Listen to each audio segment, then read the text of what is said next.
lungsod ng Maynila, kahit dito sa Luzon, kami ay solid Sara Duterte.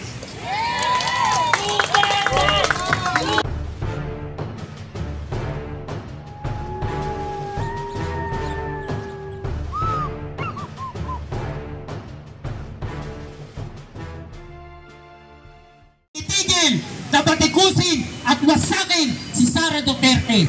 Hindi lang ho taga Davao ang poprotekta kay Sara, kundi kahit dito sa lungsod ng Maynila, kahit dito sa Luzon, kami ay solid Sara Duterte.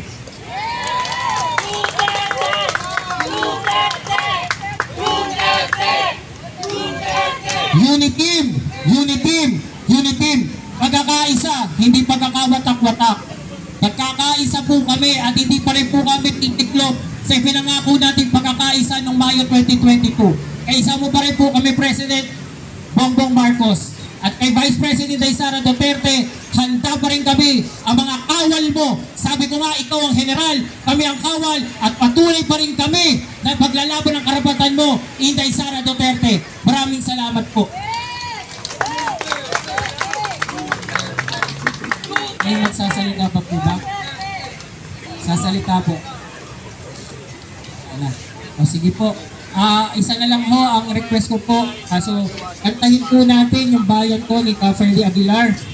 Siguro kabisado nyo naman po, di ba? Para tayo po ay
Opo, doon po kami nasasaktan. Hindi naman po dahil kami po ay nagsisiksir o ano pa man. Hindi lang po namin kasi at bilang po kaibigan, ako po na nakikita mo yung kaibigan mo, nagtatrabaho po ng tama, wala po masasamang sinasabi, pero araw-araw po sinusiguro siyang sinisira ko. At ibang nakatabi, hindi po namin malaman kung saan po nanggagaling na galit po na ano bang panawagan ng sa'yo sa patuloy na nanginira o mag-identify sa Sara? Opo, ang panawagan lang po namin, magkaisa muna po tayo.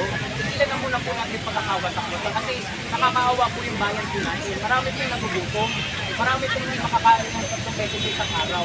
Ang panawagan lang naman po namin, magkaisa tayo kasi tayo po yung nanalo.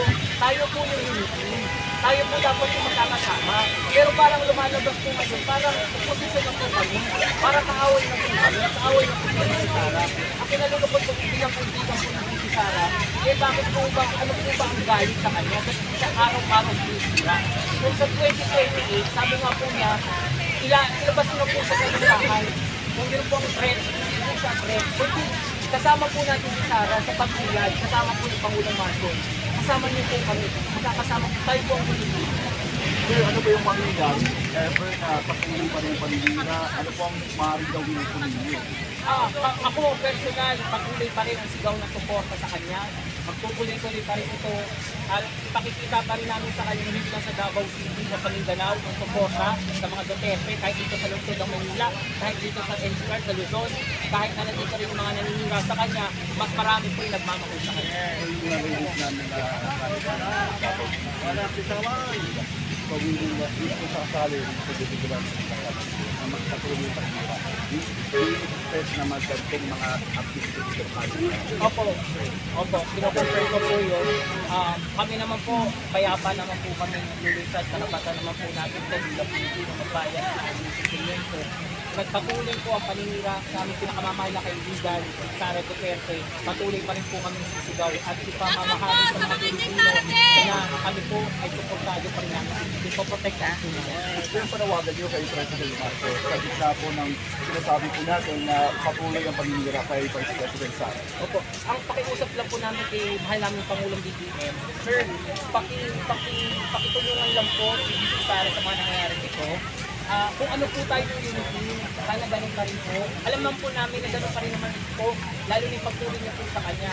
Ang pinasasama lang po ng loob namin, yung mga ibang tao po na ginanila sa kanya, protektahan niya naman po siya.